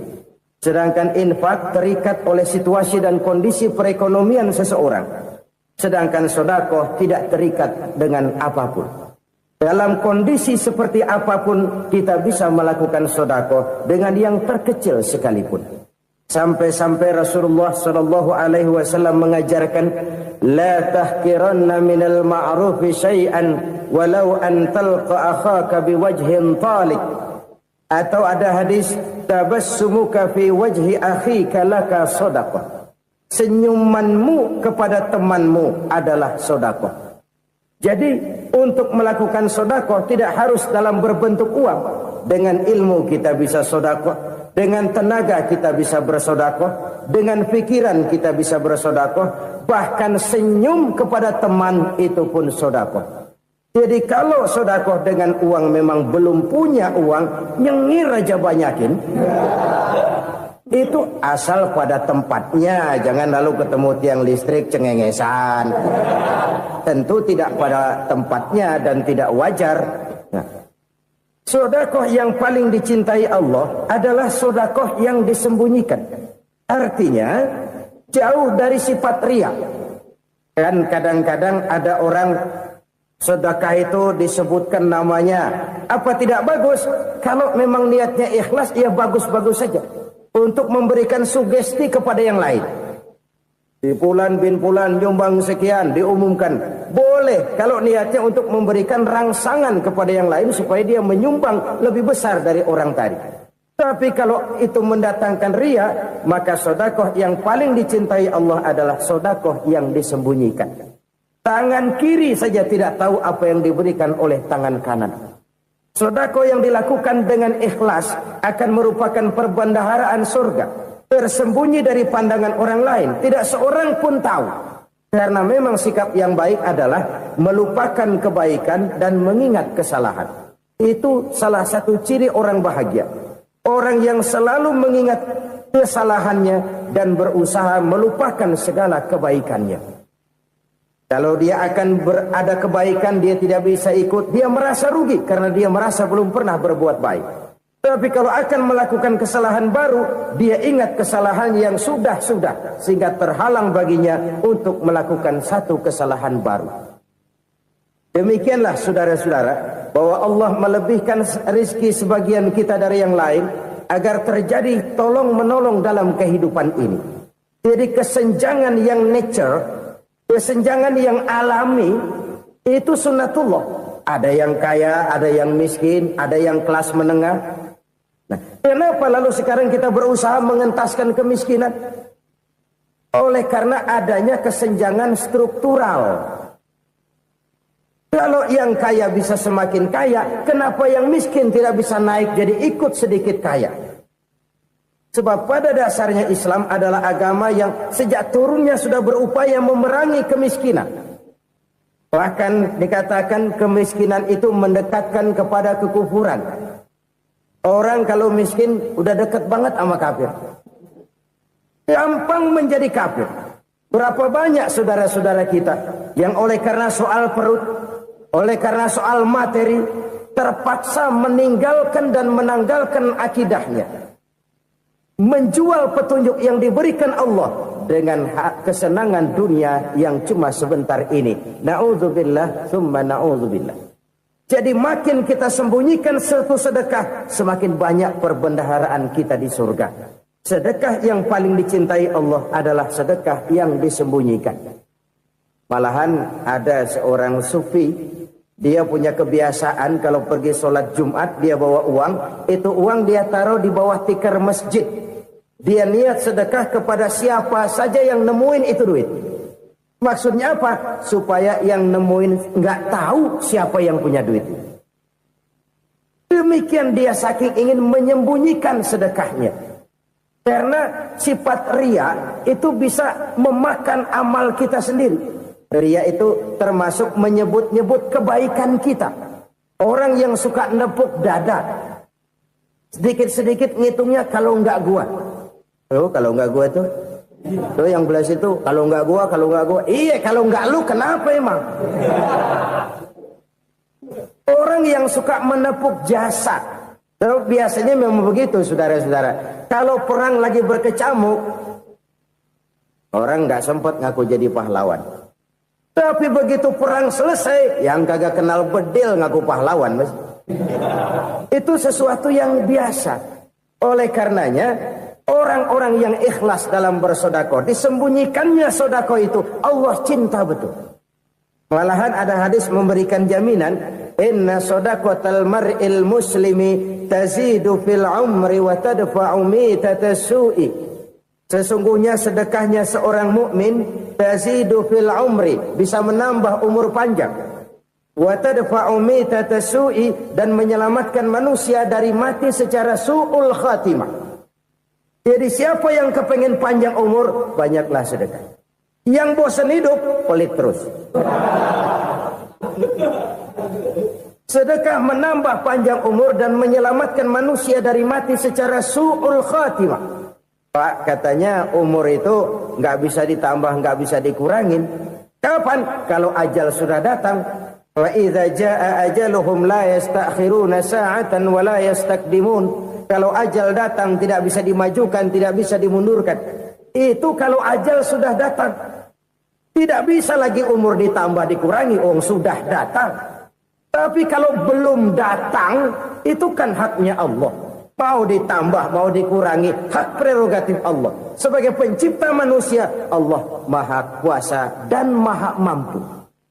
Sedekah ini menambah panjang umur dan menyelamatkan manusia dari mati secara su'ul khatimah. Orang mati kan sama ya, kondisinya mati. Nggak nafas. Tapi hakikat mati kan lain-lain. Ada yang mati itu husnul khatimah, baik akhirnya. Misalnya lagi ngaji mati, lagi sholat mati, lagi sedekah mati. Ini yang dinamakan dengan husnul khatimah, baik di akhirnya. Sebaliknya ada yang su'ul khatimah, jelek di akhirnya. Ini yang jadi catatan akhir. Lagi nyekek botol, mampus. Lagi banting kartu, modar. Su'ul khatimah, jelek pada akhirnya. Sedekah menyelamatkan manusia dari mati secara su'ul khatimah. Dan kita semua kepengen mendapat husnul khatimah, jauh dari su'ul khatimah. Oleh sebab itu yang bisa menyelamatkan kita dari penyakit itu antara lain adalah sedekah yang disembunyikan, yang dikerjakan dengan ikhlas karena Allah, tidak karena kepengen dipuji orang, tidak karena ingin dikatakan orang pemurah. Sebab orang dermawan itu orang yang memberi tanpa harus diminta. Kalau masih harus diminta, ya belum dermawan namanya, masih harus diminta. Kalau nggak diminta ya tulus, lolos, polos. Saudara-saudara kaum muslimin rahimakumullah. Harta adalah amanat dan akan kita pertanggungjawabkan. Allah melebihkan rizki sebagian kita dari yang lain agar kita saling tolong menolong, bantu membantu. Nabi janjikan, siapa yang meringankan beban saudaranya muslim di dunia, Allah akan meringankan bebannya di akhirat nanti. Sebuah jaminan dari baginda Nabi. Si orang yang kita bantu barangkali tidak bisa membalas, Allah yang akan membalas lewat jalan lain yang tidak pernah kita sangka-sangka. Ada orang tanya, Pak, ini ada orang nyumbang masjid sambil marah-marah, bagaimana? Saya bilang sumbangannya aja ambil, marahnya jangan. Marahnya jangan diambil, itu urusan dia. Saudara-saudara kaum muslimin rahimakumullah. Umat Islam ini kan umat yang punya potensi besar. Kadang kita merenung, kenapa kadang-kadang pembangunan masjid kok lambat sekali? Kalau hotel hari ini peletakan pertama, bulan depan peresmian. Supermarket hari ini peletakan batu pertama, minggu depan peresmian. Tapi kalau sudah yang namanya masjid, kadang-kadang peletakan batu pertama sekaligus jadi batu terakhir. 3 tahun, 4 tahun, campur nebar jalak di jalanan, duit dijaring kayak ikan sepat. Apa tidak ada orang Islam yang kaya? Banyak. Apa tidak ada pengusaha muslim yang jadi konglomerat? Ada. Lalu yang belum banyak itu yang komit terhadap nilai-nilai agamanya. Akhirnya kita jatuh jadi umat yang lemah. Belum ada pengusaha konglomerat muslim buka pabrik supermi cap bedug misalnya umpamanya atau pabrik kecap cap sorban supaya identitas keislamannya sedikit kelihatan. Kita jatuh jadi umat yang lemah karena potensi tidak terinventarisir dengan baik. Kita ini ibarat kompor yang cuma matengin nasi orang lain. Potensi kita dimanfaatkan oleh orang lain. Ukhuwah Islamiyah kita baru terbatas kepada silaturahmi. Ukhuwah di bidang ekonomi kita lemah. Ukhuwah di bidang kebudayaan kita lemah. Apalagi ukhuwah di bidang politik kita lebih rapuh lagi. Padahal ukhuwah itu adalah totalitas kehidupan manusia. Menyangkut ipoleksos bud. Memerlukan nilai-nilai ukhuwah.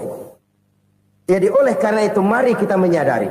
Di dalam harta kita, walaupun kita yang cari, pergi pagi, pulang sore, peras keringat, banting tulang, di sana ada harta anak yatim. Di sana ada hak masjid. Di sana ada hak pesantren. Di sana ada hak jihad. Berbahagialah seseorang apabila dia oleh Allah dijadikan keran. Keran itu menyimpan air, tapi tidak untuk dirinya, tapi disalurkannya kepada mereka yang memang memerlukannya. Saudara-saudara kaum muslimin rahimakumullah, ini yang pertama. Jadi perbendaharaan surga adalah menyembunyikan sedekah. Orang lain nggak tahu, kita pun nggak pernah ngitung-ngitung. Kita anggap lewat begitu saja, padahal itu deposit akhirat. Satu. Yang kedua, perbendaharaan surga itu apa? Wa kitmanul musibah, menyembunyikan kesulitan. Kadang orang takut menghadapi kesulitan. Tapi makin kita merenung, hidup ini kan sebenarnya urusan. Takut sama urusan ya jangan hidup. Tandanya orang hidup itu kalau punya urusan. Urusan melupakan problem. Problem sering menimbulkan kesulitan. Kesulitan bukan untuk ditakuti, tapi untuk diatasi dan dicarikan jalan keluarnya. Siapa sih orangnya yang nggak pernah sulit? Makin tinggi status sosialnya, makin gede urusannya. Makin tinggi kualitas imannya, makin berat tingkat kesulitannya. Cuma memang yang namanya enak itu seperti pelangi. Biang lala itu nggak pernah di atas kepala kita, di atas kepala orang melulu. Lu sih enak lu. Kata kita, dia juga bilang, yang enak kan lu. Pelangi itu nggak pernah di atas kepala kita. Kata tukang beca, aduh enak ya naik Mercy. Kata tukang beca, apa yang di dalam mobil Mercy? Aduh enak bener tukang beca. Di jok ngeringkuk, ngorok pulas bener.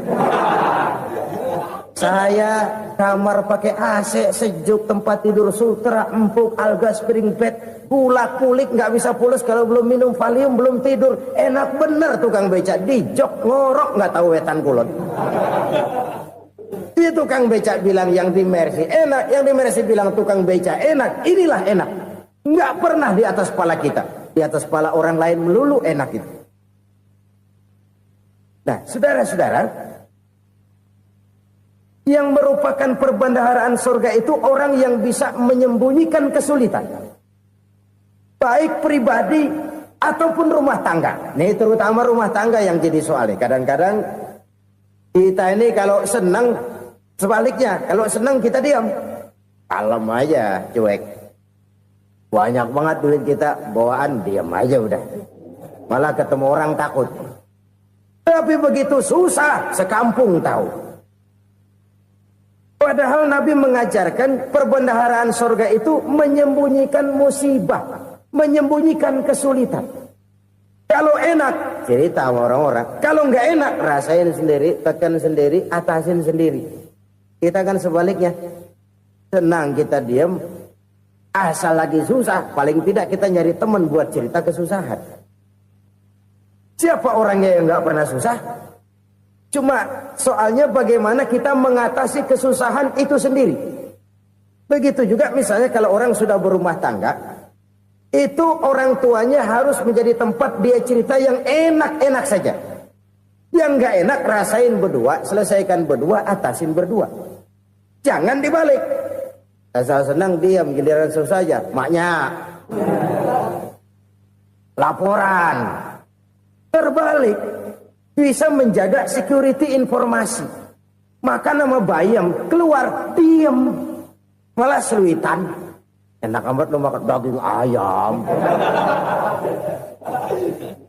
Security informasi. Saudara-saudara kaum muslimin rahimakumullah. Ujian yang terberat itu yang pernah diberikan kepada para nabi, para rasul, para aulia, para ulama. Makin tinggi keimanan, makin berat bentuk kesulitan. Ayo saya kemukakan satu contoh saja. Ada seorang nabi yang kaya, nabi kaya, namanya Nabi Ayub. Iblis kalau orang begini kan keki, ibadahnya rajin, kaya. Nih yang kayak begini susah digodain. Kalau ibadahnya rajin, miskin, kali bisa disogok. Sini imannya mantap, ibadahnya rajin, kaya, nabi lagi. Oh, tapi namanya iblis nggak kurang akal. Laporan, Tuhan, kenapa Les? Ya ini bahasa saya, bahasa Qurannya sih nggak gitu. Itu hambamu yang namanya Ayub, dia rajin ibadah cuma karena dikasih kaya aja. Coba kasih miskin dia, berhenti dia sembahyang. Ah, kamu bisa aja. Saya tahu Ayub itu hambaku yang ikhlas. Saya buktiin Tuhan, silahkan. Dibuktiinlah, iblis turun ke alamin. Yang mula-mula dia lakukan, dia rusak sawah ladang Nabi Ayub. Dia binasakan binatang ternak Nabi Ayub. Sehingga dalam waktu singkat, jatuhlah Nabi Ayub dari orang paling kaya jadi orang paling miskin. Beliau masih ibadah di mihrab dalam masjid. Datang iblis. Saudara Ayub, ya. Lagi ngapain? Ibadah. Nyembah Allah, nyembah Allah. Oh, percuma. Kenapa? Tuhan yang ente sembah nih, dia udah bikin miskin ente. Sawah ladang ente hancur lebur, binatang ternak binasa. Sekarang ente jadi orang paling miskin. Ngapain nyembah Tuhan kayak begitu? Tekor. Udah berhenti dah ibadah, berhenti ibadah. Ini iblis sama Tuhan laporannya lain, yang dikerjakan kepada Nabi Ayub juga lain. Benar begitu iblis kata Nabi Ayub? Iya, sawah ladang saya habis, buras.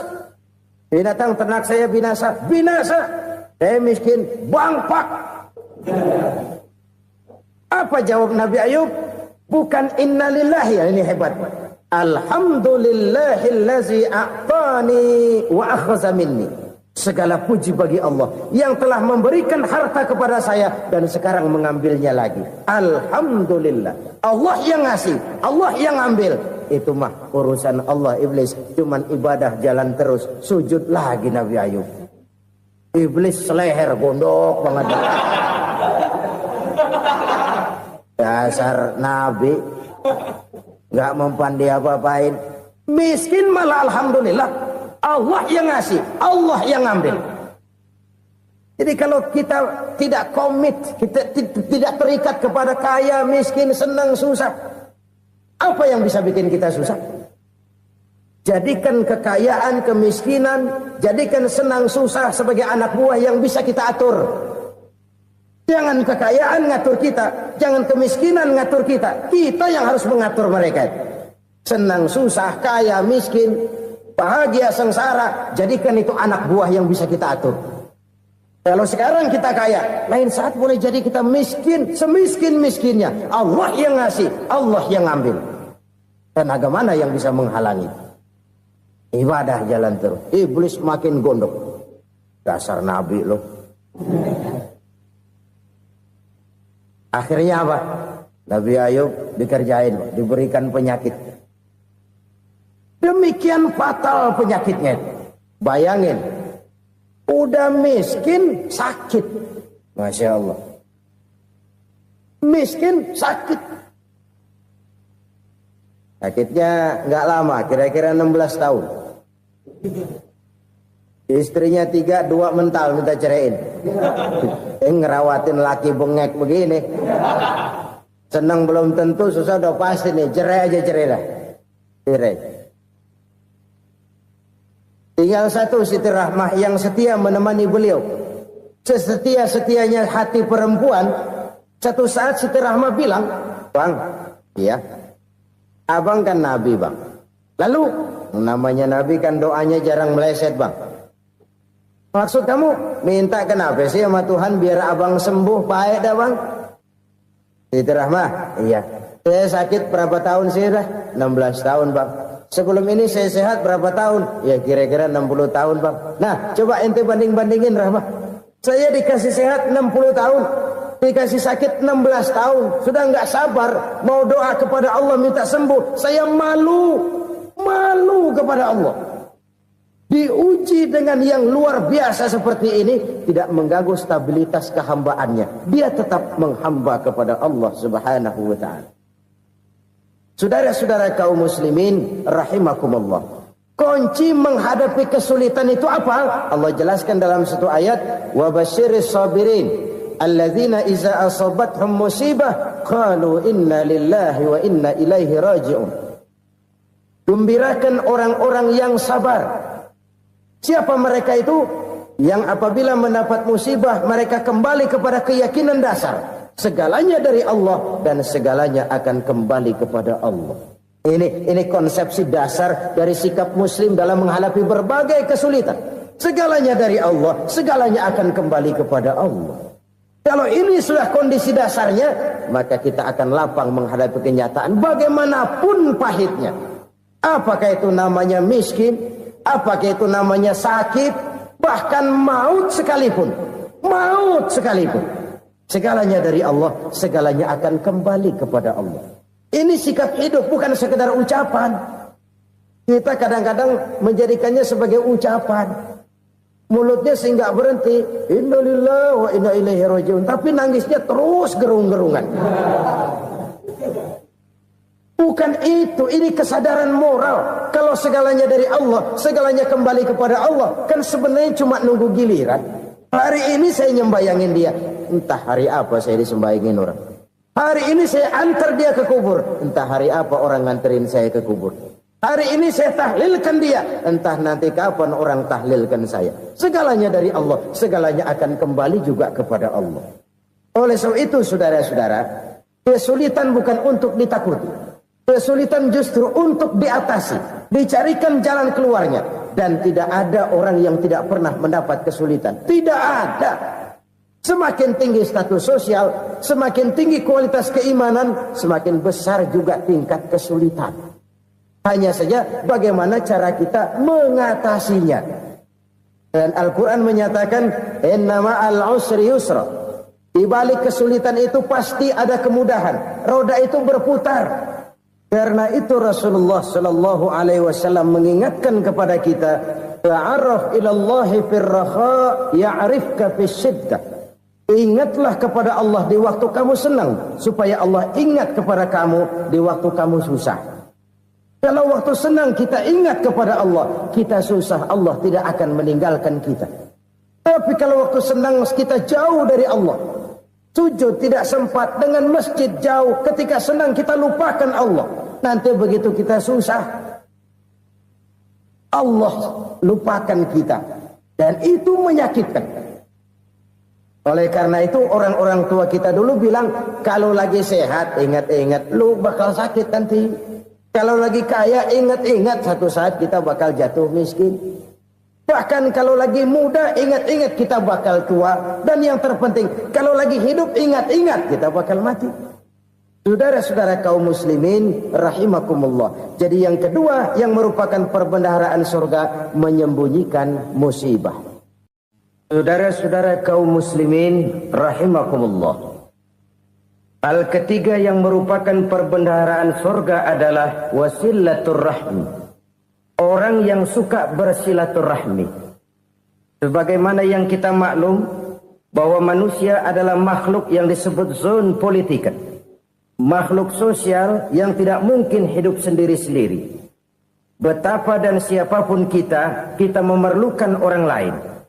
Bodoh betul manusia kalau tinggal di tengah masyarakat tapi tidak mau bermasyarakat.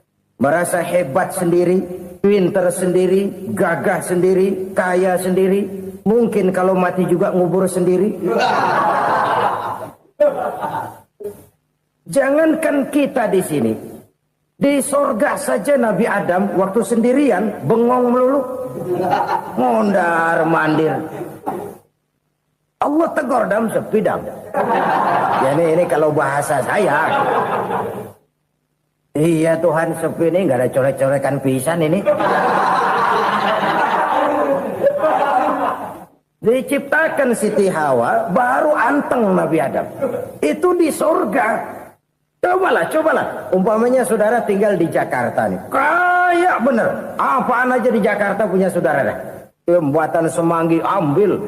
Monas, Buntel bawa pulang. Hotel-hotel ambil semua. Cuman tinggal di Jakarta sendirian, apa enaknya? Betapa dan siapapun kita perlu orang lain. Tidak ada seorang pun yang bisa memenuhi kebutuhan hidupnya secara sendiri-sendiri. Nah, Islam telah menyelamatkan manusia dari ras diskriminasi. Mengikat manusia dengan persaudaraan yang berlandaskan kepada akidah. Karena itu dianjurkan bersilaturahmi. Bahkan Nabi menyatakan, man arada ayyubsata lahu fi rizqihi wa yunsa'a fi atharihi falyasil rahimah. Siapa yang kepengen diluaskan rezekinya dan dipanjangkan usianya, banyaklah ia bersilaturahmi. Siapa yang kepengen dimudahkan rezekinya, hendaknya ia banyak bersilaturahmi. Kalau banyak teman, kesulitan kan paling tidak ada tempat cerita. Udah susah, sendirian kita pikirin diri, nggak ada tempat tukar pikiran. Cepet banget sama bengek. Dilawan sendiri. Nah, secara makro kita bisa berkata, tidak mungkin ada kemenangan kalau tidak ada kekuatan. Tidak ada kekuatan kalau tidak ada kesatuan dan persatuan. Tidak mungkin ada kesatuan dan persatuan tanpa semangat silaturahmi. Kalau umat Islam mau menang, dia harus kuat. Kalau umat Islam mau kuat, dia harus bersatu. Kalau umat Islam mau bersatu, dia harus membudayakan silaturahmi ini. Bahkan sampai-sampai kata Nabi, kalau bisa cari nilai tambah. Apa? Silman qata'ak. Bersilaturahmilah kau kepada orang yang marah denganmu. Masya Allah, indahnya ajaran agama kita. Orang yang marah pun kepada kita, kata Nabi, kalau bisa bersilaturahmilah kepadanya, kepada orang yang marah itu. Di situ nilai tambah. Cuman jujur nih hadis, ngucapinnya gampang, ngamalinnya yang berat banget. Orang marah sama kita disuruh silaturahmi, ada apa malu? Lu marah, ada gua marahan lagi. Tunggu pikirin. Saudara-saudara kaum muslimin rahimakumullah. Tapi ini yang diajarkan, bahkan ini yang dicontohkan oleh baginda Rasul. Bagaimana begitu mudah? Misalnya satu saat Abu Jahal ini ngatur strategi bagaimana bikin Muhammad celaka. Dia gali lubang di depan tempat tidurnya. Dia tutupin daun korma. Terus dia panggil seseorang, ke sini. Kasih tahu Muhammad, pamannya sakit keras, minta ditengokin. Berangkat orang ini ke sana. Muhammad, labbaik. Pamanmu sakit keras, dia minta ditengokin. Baik, saya akan datang menjenguk beliau. Berangkatlah Nabi ke rumah Abu Jahal tanpa prasangka apapun. Abu Jahal udah pasang setil, selimut 3 rangkap setengah dia pakai. Persis kayak orang meriang. Tapi sembari ngintip dari balik selimut. Begitu Muhammad buka pintu, nah masuk perangkap nih. Muhammad jalan menuju tempat pembaringan. Makin lama makin dekat, makin lama makin dekat. Makin dekat ke lubang yang dipasang oleh Abu Jahal itu. Dalam hati Abu Jahal, terus dah jatuh, mampus dah lo ini. Mampus lo hari ini nih. Apa yang terjadi? Malaikat Jibril datang. Muhammad, pamanmu cuma pura-pura sakit. Di depan tempat tidurnya ada lubang perangkap supaya kamu jatuh ke situ. Sudah, kamu pulang. Balik kanan Nabi. Sudah hampir jatuh ke lubang, balik kanan, pulang. Bayangin kecewanya Abu Jahal. Muhammad dikit lagi. Enggak paman, saya pulang aja. Emosi bangun dari tempat tidur, enggak sadar kalau lagi pura-pura sakit. Lompat ngejar Nabi, dia lupa dengan lubang yang dia gali. Serak, nyemplung sendiri ke dalam lubang.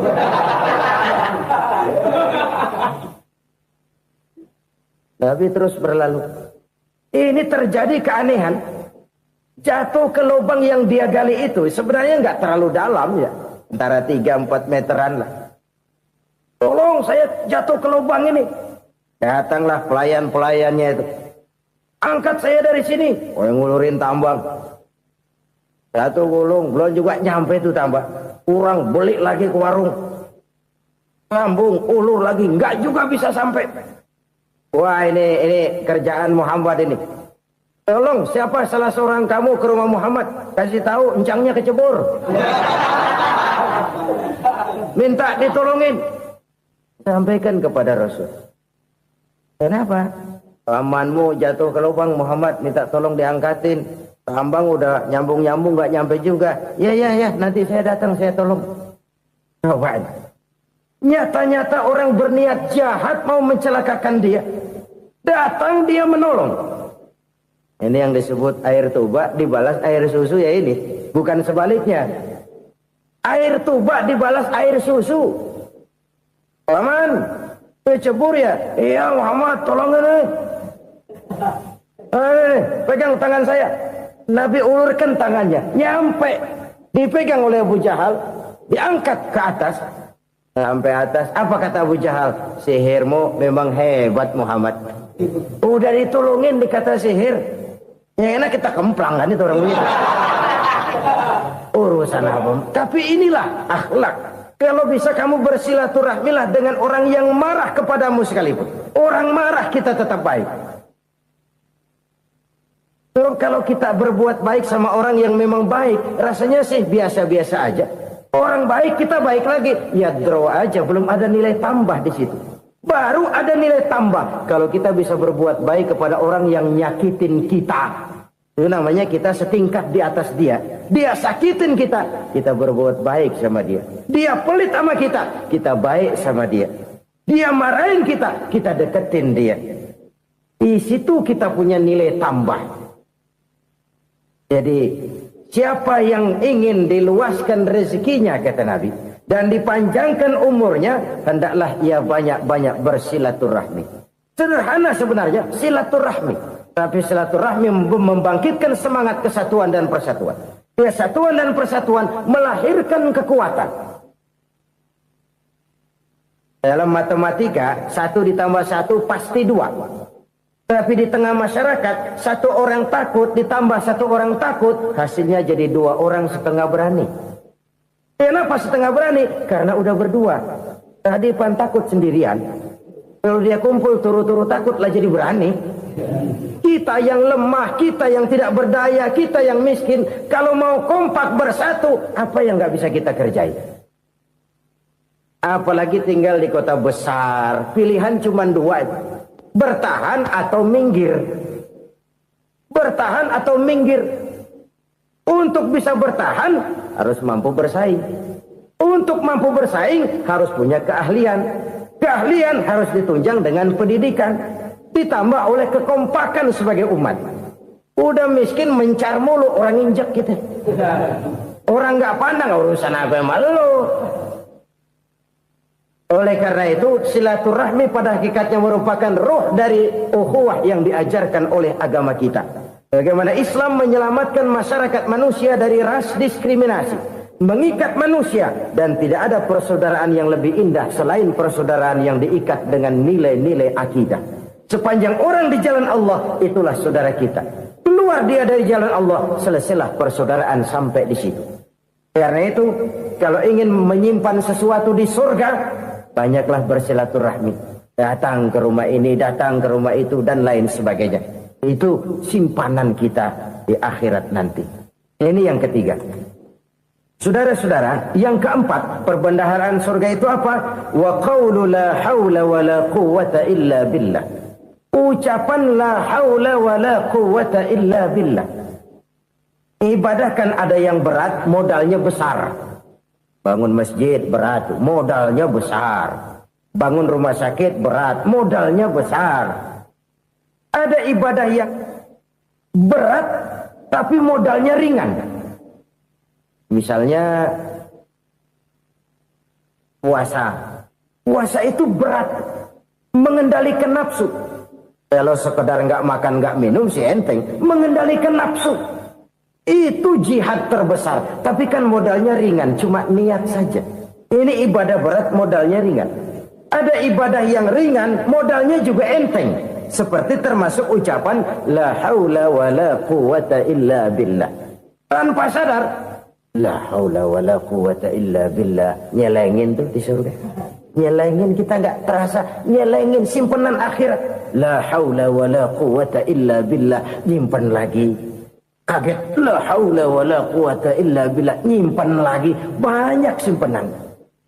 Walaupun sebenarnya yang dimaksud di sini adalah kesadaran batin bahwa tidak ada daya dan kekuatan kecuali Allah. Itu intinya. Kita memulai pekerjaan disunahkan baca bismillah, kan begitu. Apa itu? Kesadaran moral. Bahwa ini saya bisa kerjakan. Saya kerjakan ini dengan menyebut nama Allah. Kenapa? Kalau Allah tidak memberikan daya dan kekuatan, mana mampu saya kerjakan ini. Maka saya kerjakan ini dengan menyebut nama Allah. Bismillah. Kesadaran moral. Manusia hanya wajib berusaha, tapi nggak pernah wajib berhasil. Banyak hal-hal yang kalau kita renungkan secara rasio, nggak mungkin. Tapi jadi kenyataan. La haula wa la quwwata illa billah. Tidak ada daya dan kekuatan kecuali bagi Allah semata-mata. Kesadaran moral akan kelemahan dan keterbatasan makhluk bernama manusia. Kadang kita kagum dengan otak, tapi kita sering lupa sama yang bikin otak.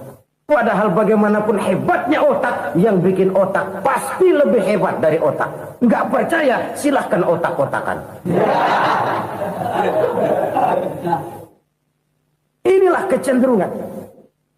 Kita kagum dengan pesawat-pesawat mutakhir, bukan main, besi gede banget terbang itu. Alangkah hebatnya. Lalu apa yang bikin otak tidak lebih hebat dari itu semua? Kita puji laut, apa yang bikin laut tidak lebih hebat dari laut itu? La haula wa la quwwata illa billah. Tidak ada daya dan kekuatan kecuali Allah. Apa yang bisa kita lakukan? Kalau tidak karena daya dan kemampuan yang diberikan oleh Allah kepada kita. Lahirlah sikap tawadu, rendah hati. Tidak melonjak menjadi angkuh dan sombong. Sadar akan kelemahan dan keterbatasan diri. Sebagai makhluk yang diciptakan oleh Allah subhanahu wa ta'ala. Jadi satu sisi ini ucapan yang berpahala. La haula. Jadi wiridan. Pada sisi lain ini kesadaran moral. Sikap mental, kesadaran batin bahwa yang punya daya dan kekuatan itu cuma Allah. Kita nggak pantas untuk sombong, sebab sombong itu pakaiannya Allah. Kita nggak sedang pakai pakaian Allah, kegedean. Dan makin kita renungi, makin terbentur. Apa sih yang bisa kita sombongi? Kita mau sombong apa? Kayak pintar, itu kan semua relatif. Di atas langit masih ada langit lagi. Jadi oleh karenanya, marilah kita menyadari. Manusia hanya wajib berusaha, tapi tidak pernah wajib berhasil. Yang berusaha saja tidak wajib berhasil, apalagi yang tidak berusaha. Islam bukan agama orang pemalas yang selesai sholat lalu endelohom, nggelenggem ayem-ayem. Tapi Islam bukan agama orang sombong yang setelah berusaha lalu tidak memerlukan Allah. Kita bisa saja bikin proyeksi, tahun sekian kita bakal panen besar menurut perhitungan otak. Tapi ada kejadian lain. Apa? Tikus ngambek. Habis itu dimakanin tikus, panen gagal. Proyeksi rasional gagal oleh tikus-tikus yang ngambek itu. Bisa saja terjadi. Tahun depan kita panen besar. Urung. Kenapa? Musim panas panjang. Dan sekarang ini koran-koran bikin berita musim mengalami penyelewengan. Bukan cuma manusia yang nyeleweng sekarang. Musim pakai nyeleweng.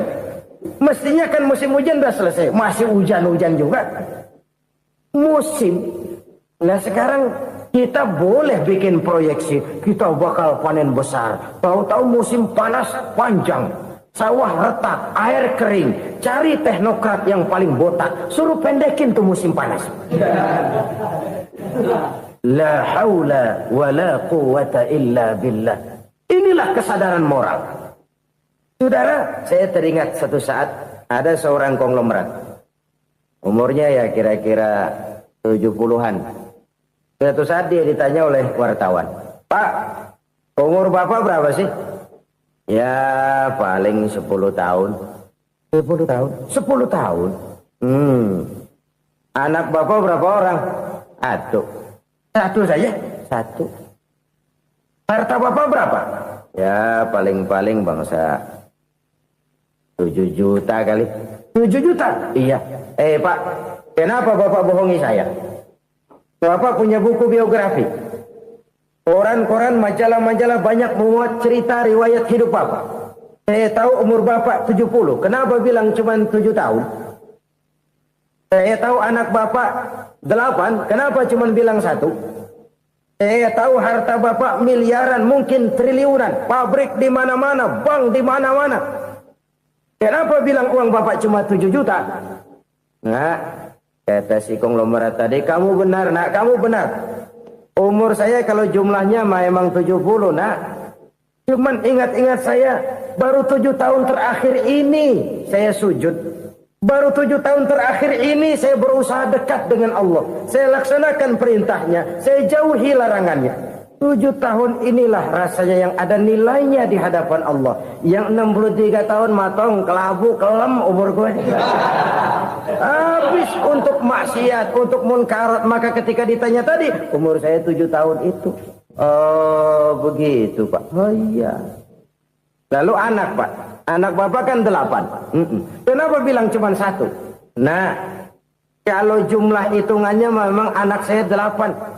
Tapi dari 8 orang ini rasanya cuma 1 nih. Yang bakal jadi buah hati, belahan jantung. Pelanjut cerita, penerus sejarah. Bakal jadi anak soleh yang akan mendoakan saya. Cuma 1 rasanya anak saya ini yang bakal jadi buah hati saya. Besar-besaran saya. Yang akan mendoakan di kubur saya. Yang akan mendoakan di akhirat saya. Yang 7 orang mana? Masya Allah, yang 1 tenggeng. Yang 1 nyekek botol mulu. Yang 1 nggak karu-karuan. Makanya saya bilang 1 anak saya yang akan bisa mendoakan saya. Oh begitu Pak. Iya. Nah harta Pak. Harta Bapak kan triliunan. Pabrik Bapak di mana-mana. Uang Bapak hampir di tiap bank-bank besar. Kenapa bilang cuma 7 juta? Betul kau nak. Harta saya kalau jumlahnya memang miliaran, triliunan mungkin. Tapi yang saya ingat baru 7 juta tuh yang saya belanjakan di jalan Allah. Saya nyumbang masjid, saya santuni yatim piatu, saya bantu pembangunan pesantren, saya bantu pembangunan rumah sakit Islam. Itu yang akan saya bawa pulang ke akhirat, yang 7 juta itu. Yang triliunan itu nanti akan diperebutkan oleh anak-anak saya sebagai waris saya. Jadi harta saya 7 juta itu yang bakal nemenin saya di akhirat. Yang akan saya bawa pulang jadi teman saya. Saudara-saudara kaum muslimin, jangan-jangan orang tua itu adalah kita-kita ini. Jangan-jangan kita-kita ini adalah orang tua itu.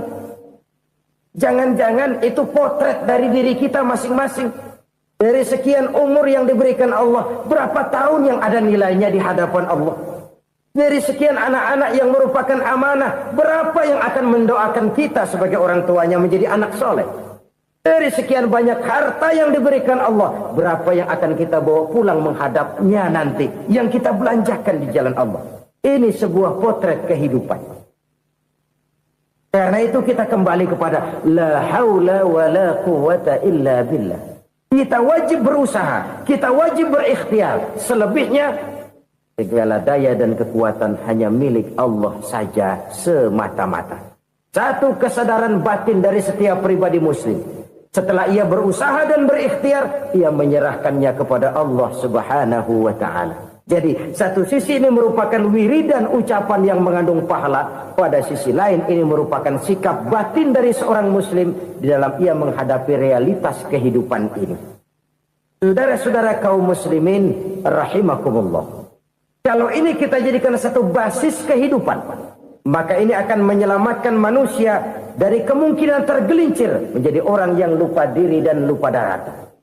Sebab itu Imamul Ghazali berpesan, Jadidis safinah fa innal bahra amiq wa khuziz zad fa inna safara ba'id wa khaffifil hamla fa innal hamla sadid.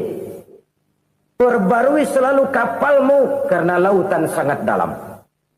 Bawa bekal yang banyak karena perjalanan ini sangat jauh. Ringankan beban karena kebanyakan beban akan menyakitkan. Alangkah indah kalimat ini, alangkah dalam makna yang terkandung di sana. Perbarui selalu kapalmu karena lautan sangat dalam. Apa artinya ini? Jaga mentalmu baik-baik. Pelihara imanmu baik-baik karena hidup penuh cobaan seperti lautan. Kita kalau berlayar di lautan kan kadang-kadang tenang, angin bertiup sepoi-sepoi basah. Jika malam datang, bintang gemintang bertabur menghias cakrawala. Rembulan memantulkan sinarnya dengan indah. Dalam keadaan begitu berlayar enak. Tapi lain saat, ombak menggunung, halilintar menyambar, angin topan bertiup. Berapa banyak sudah saudara-saudara kita yang tenggelam di lautan dunia. Tanpa sadar bahwa dia belum sampai kepada pantai yang akan dituju. Berapa banyak sudah saudara-saudara kita yang tenggelam di lautan dunia ini tanpa sempat bangkit lagi. Dia menyangka sudah sampai kepada tujuannya. Hati-hati kapal jangan sampai bocor karena lautan sangat dalam. Iman ini jaga baik-baik karena hidup penuh dengan ujian. Wa khuziz zad fa inna safara ba'id. Bawa bekal yang banyak karena perjalanan sangat jauh. Saudara mau ke Bandung, bawa duit. Saudara mau ke Surabaya, banyakkan lagi duitnya. Saudara mau ke Mekah, gepokan, iketan tuh duit nggak lembaran lagi. Makin jauh perjalanan, makin banyak bekal yang harus kita bawa. Kalau saudara dari Jakarta mau ke Surabaya, nggak bawa duit berangkat juga, itu sih bukan berani namanya, nekat. Sampai Surabaya belum tentu, sengsara di jalan udah pasti. Kenapa? Nggak bawa bekal berangkat. Sama juga kita nih, misalnya belum sempat sembahyang, mati. Waduh, berani banget orang. Belum punya bekal, mati. Sengsara di jalan. Atau bekal tidak cukup. Dari Jakarta, saudara mau ke Surabaya, bawa duit 500 perak. Paling jauh Cikampek nyampenya itu. Paling jauh itu. Antara jauhnya perjalanan dengan bekal yang saudara bawa tidak seimbang. Hidup ini perjalanan panjang. A walking tour. Dimulai dari alam arwah. Sebelum jasad diciptakan, roh diciptakan lebih dulu. Dari situ pindah ke alam rahim. Dari alam rahim pindah ke alam dunia. Dari alam dunia pindah ke alam barzah. Baru